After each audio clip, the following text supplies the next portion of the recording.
आज पाकिस्तान के कुछ एजुकेशन सिस्टम पे बात करें और एजुकेशन का निज़ाम तो बहुत ही बेड़ा गर्क है, सत्यानाश है पाकिस्तान के अंदर। एक तो आपको ये नहीं पता कि आपके निज़ाम कितने हैं। आप मैट्रिकुलेशन भी चला रहे हैं, साथ साथ ओ लेवल्स का निज़ाम भी, आगा खान बोर्ड भी है, फिर फेडरल बोर्ड भी कहीं ना कहीं एडजस्ट हो जाता है, फिर छोटे छोटे अलग अलग बोर्ड भी, आगा खान बोर्ड और अलग अलग एंटर हुए, तो बेशुमार किस्म के एक तो बोर्ड्स हैं आपके। तो पाकिस्तान का जो निज़ाम है, तालीमी निज़ाम, उसकी ख़राबियाँ गिनना शुरू करें तो बेशुमार ख़राबियाँ हैं। कुछ बेसिक पे आज बात करते हैं, डिटेल हम इंशाल्लाह डॉक्यूमेंट्री में डिटेल बनाऊंगा इस पर। पहली जो सबसे बड़ी ख़राबी है वो तो है हमारे तरीक़ेकार की और हमारे सिलेबस की। हम अपना सिलेबस उठा के देखें, ख़ास तौर पर मैं बात कर रहा हूँ सिंध बोर्ड की, कि अगर हम इसका सिलेबस उठा के देखें तो सिलेबस का इतना बेड़ा गर्क आपको नज़र आएगा कि वो चीज़ें नज़र आएंगी जो आज से 20-20 साल पहले ख़त्म हो चुकी हैं। यानी कि कंप्यूटर की किताबों में क्या काम है इस चीज़ का कि फ्लॉपी डिस्क पढ़ाई जाए बच्चों को। फ्लॉपी डिस्क मतलब अगर बच्चा पूछता है कि इसकी कैपेसिटी कितनी है तो 144 MB उसकी कैपेसिटी, और इतना तो आज अगर आप कोई तस्वीर खींचें अच्छी मोबाइल से तो उससे ज़्यादा हैवी होती है तस्वीर। तो मतलब ऐसी चीज़ आप पढ़ा रहे हैं जो प्रैक्टिकली पॉसिबल ही अब नहीं है आज के दौर में। फिर उसके अंदर ऐसे ऐसे टेक्नोलॉजीज़ पढ़ाई जाती हैं कि सुपर कंप्यूटर क्या था, माइक्रो कंप्यूटर क्या था, ये सब एक डिटेल मतलब एक शॉर्ट डिस्क्रिप्शन की हद तक तो ठीक है, लेकिन हमने तो बाकायदा इसको डिटेल एनालिसिस करके पढ़ाया जाता है और रट्टे लगवाए जाते हैं बच्चों को। यहाँ तक कि 10th क्लास तक कंप्यूटर पढ़ाई जाती है और कोई प्रैक्टिकल होता ही नहीं। ये इतना बड़ा एक नुकसान है कि हम पढ़ाते रहते हैं कीबोर्ड क्या है, माउस क्या है। यानी कि मैंने देखा अपने टाइम में कि एक बच्चे को कंप्यूटर पढ़ाई जा रही है और वो कंप्यूटर में बहुत अच्छे नंबर ले रहा है। यानी कि एक टेस्ट हुआ तो उसने 100 में से उसके जो कंप्यूटर में मार्क्स थे वो 97 मार्क्स थे। तो ये तो बहुत ज़बरदस्त मार्क्स हैं भाई। इस बच्चे को तो कंप्यूटर में एक जीनियस होना चाहिए। उससे जब पूछा गया कि कीबोर्ड जो है ये इनपुट डिवाइस है तो उसने बोला जी सर। तो उससे पूछा कि कीबोर्ड इनपुट डिवाइस कैसे है, आउटपुट क्यों नहीं है, तो वो बच्चा इसका कोई क्लियर जवाब नहीं दे सका। ये बड़ी हैरत की बात थी। तो ये तो खैर पहली बेसिक चीज़ थी। दूसरी चीज़, फिर उस बच्चे को जब पहली बार प्रैक्टिकल करवाया मैंने, तो मैंने कहा कि आप कंप्यूटर ऑन करें सब। तो बाकी सब ने तो नहीं किया, चले उनसे तवक्को भी नहीं थी, लेकिन जिस बच्चे ने 97 मार्क्स लिए है उससे तो तवक्को थी, ये तो ऑन कर लेगा फ़ौरन, बल्कि बाकी सबको भी हेल्प करना चाहिए इसको। तो उस बच्चे से भी ऑन नहीं हुआ। मतलब एक बच्चा जो 10th क्लास में होके एक टेस्ट लिया जाता है उससे, मैं वो बोर्ड के एग्ज़ाम की बात नहीं कर रहा, तो उसमें वो 100 में से 97 मार्क्स ले लेता है, लेकिन उस बच्चे को कंप्यूटर ऑन करना नहीं आता। ये एक और चीज़ मैंने बड़ी हैरत वाली देखी। तो इसके अलावा बेशुमार ऐसी चीज़ें। तो फिर अल्टीमेटली मैंने ये इस नतीजे पे पहुंचा मैं कि हमारे यहाँ पे जो प्रैक्टिकल का निज़ाम है वो इतना बुरा और इतना बेड़ा गर्क निज़ाम है, जिसकी वजह से बच्चे रट्टे लगाते रहते हैं और जब वो अमली दुनिया में कदम रखते हैं तो वो एलियंस होते हैं, उनको कुछ पता ही नहीं होता।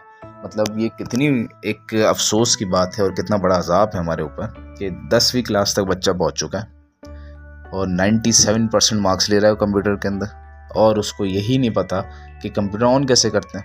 मतलब जब वो अमली दुनिया में जाएगा तो उसने जो रट्टा लगाया वो किसी काम का नहीं है। असल तो उसको काम करना आना चाहिए, प्रैक्टिकली कुछ आना चाहिए। इसी तरीके से आपके 10th क्लास के बच्चे से अगर आप पूछेंगे MS वर्ड क्या, MS एक्सेल क्या, उसको नहीं पता होगा, वो शक्ल देखेगा आपकी। बल्कि यहाँ तक कि चलें कंप्यूटर से निकल के साइंस में चलते हैं, कि मेरा एक्सपीरियंस रहा पढ़ाने का। तो मैंने एक बच्ची से सवाल पूछा कि ग्रेविटी क्या चीज़ है, और मैंने ऐसे ही पूछा कि मेरे दिमाग में था कि यकीनन पता होगा, तो वैसे ही एक डिस्कशन करने के लिए ग्रेविटी क्या चीज़ है। तो उस क्लास के अंदर 20 बच्चियाँ मौजूद थीं, सब के सब इतनी हैरत से देखने लगी कि सर ने क्या एक वर्ड बोल दिया मैं, और ये 10th क्लास के बच्चों की बात करना। तो मुझे भी बड़ी हैरत हुई। फिर मैंने सारा टॉपिक को किया साइड में और मैंने इसी पे बात करी कि ग्रेविटी क्या चीज़ है। ग्रेविटी का जो कॉन्सेप्ट था वो बच्चों ने कहा कि हमने तो ये वर्ड ही पहली बार सुना है। मुझे हैरत हुई कि 10th क्लास में पहुँच कैसे गए। फिर जब मैंने उनको ग्रेविटी समझाने की कोशिश की तो फिर उनको ऐसा लगा कि जैसे ये कोई नई चीज़ है और हम पहली बार पढ़ रहे हैं, जबकि ये चीज़ तो आपको 7-8 क्लास में बता दी जाती, आपकी किताबों में मौजूद होती। तो ये एक बड़ी हैरानकुन बात थी मेरे लिए। तो इसी के साथ अगर हम इससे निकलते हैं एक और सब्जेक्ट पे चलते हैं। कंप्यूटर और साइंस की बात की हमने, हम PhD की बात करते हैं। मेरा एक्सपीरियंस रहा सेकंड ईयर के बच्चे को भी पढ़ाने का। तो सेकंड ईयर के बच्चे को मैं पीएचडी पढ़ा रहा था और मैंने ऐसी स्टार्ट करते हुए उस बच्चे से पूछ लिया कि आप ये बताएं कि पाकिस्तान क्यों बना था। और ये भी एक ऐसा जनरल सवाल था कि मेरे हिसाब से कि उसको जवाब दे देना चाहिए था, फिर मैं आगे चलता। तो ये सोच के मैंने एक सवाल किया। तो उस बच्चे का जवाब था कि सर पाकिस्तान ग़ज़वा हिंद के लिए बना था। अब जब मैंने उसका जवाब सुना तो मैं बड़ी हैरत में पड़ गया कि ये सेकंड ईयर का बच्चा है और इसको मैं आगे पढ़ाने जा रहा हूँ कॉन्स्टिट्यूशन के बारे में, फिर इकोनॉमिक पॉलिसीज़ या इकोनॉमिक रिफॉर्म्स जो हुआ है यूब खान के दौर में, इन चीज़ों के बारे में। और ये बच्चा मुझे कह रहा है कि पाकिस्तान सर ग़ज़वा हिंद के लिए बना था। मतलब मेंटालिटी लेवल ये है कि यूट्यूब पे आके सारे के सारे जो सोच है वो ख़त्म हो जाती है। यूट्यूब वीडियोस पे जो चल रहा है, जो डिस्कशन चल रही है, उसी को आप सच मान के बैठे हुए हैं और किताबों से कोई दूर दूर तक कोई रिश्ता ही नहीं है, किताबों से दूर दूर तक। तो ये बड़ी हैरत की बात थी।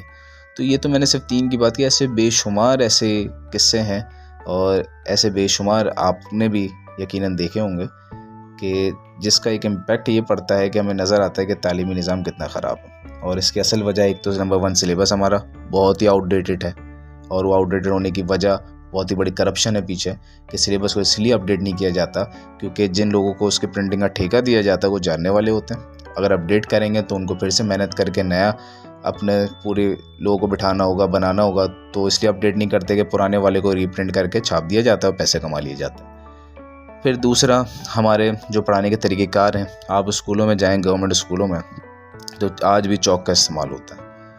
मतलब इस दौर में भी चौक का इस्तेमाल होता है जिसमें टीचर लिखे तो टीचर के हाथ और कपड़े गंदे हो जाएं और वो सारी डस्ट जो है वो नाक में जाए, फेफड़ों में जाए। तो इतना बुरा सत्यानाश और बुरा हाल है।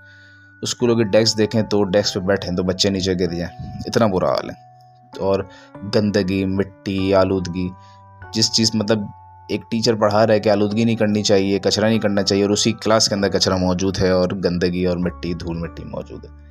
तो ये जब सब चीज़ें होंगी तो आप कैसे एजुकेशन सिस्टम को बेहतर करेंगे। फिर तीसरा कि हमारे पास कोई रोल मॉडल्स ही नहीं है। यानी कि हमें बताना चाहिए कि भाई हमारे जो एजुकेशन मिनिस्टर हैं या हमारे जो सेक्रेटरी हैं या हमारे जो प्रिंसिपल हैं, ये फ़लाना फ़लाना फील्ड के अंदर माहिर हैं और इन्होंने ये रिसर्च किया, आप ये पढ़ें, उन्होंने ये किताब लिखी है। लेकिन हैरत की बात होती है कि एजुकेशन मिनिस्टर हमारे ऐसे बने हुए हैं जिसने ख़ुद ज़िंदगी में कोई ऐसा तालीम के लिए कोई ख़ास काम किया, ना कोई ख़ास किताब लिखी होगी कभी। और दीगर ऐसे अफसरान मौजूद हैं जिनको अगर हम कहीं मेंशन करना चाहें तो मेंशन नहीं कर सकते कि इन्होंने भाई कोई किताब लिखी है, कोई रिसर्च आर्टिकल लिखा है, कोई बाहर के ममालिक में जाके इनकी पजीराई हुई है, कुछ इधर इनके लिए मौजूद नहीं, और वो हमारे ऊपर सरबराह बन के बैठे। तो ये एक बहुत बड़ी हैरत होती है। तो ऐसे में हमारा तालीम का निज़ाम बेहतर नहीं हो सकता। तो तालीम के निज़ाम को बेहतर करने के लिए बुनियादी चीज़ों को ठीक करना पड़ेगा।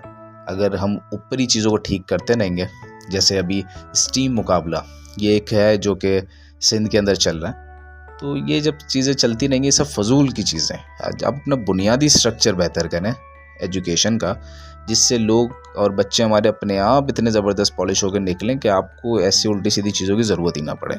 हालांकि कुछ इसमें एक्टिविटीज़ अच्छी होती हैं लेकिन उसका कोई फ़ायदा नहीं होता, क्योंकि उसमें आप कोई साइंस का प्रोजेक्ट बना रहे होते हैं बच्चे या फिर कोई एक्टिविटीज़ कर रहे होते हैं, वो सारी कॉपी पेस्ट होती हैं। यूट्यूब पे जाके देखते हैं, उसी को नकल करके आगे पेस्ट कर देते हैं। तो ये तो सिर्फ नकल हो रही है और कुछ नहीं हो रहा। जबकि इन मुकाबलों का असल मकसद ये होना चाहिए कि कोई इनोवेशन हो, इनोवेटिव आइडियाज़ हो जो पहले किसी ने नहीं किए। तो खैर तालीम के निज़ाम पे तो जितनी बात की जाए कम है, और इसमें ये सारी ख़राबियाँ और ये कुछ बुनियादी ख़राबियाँ।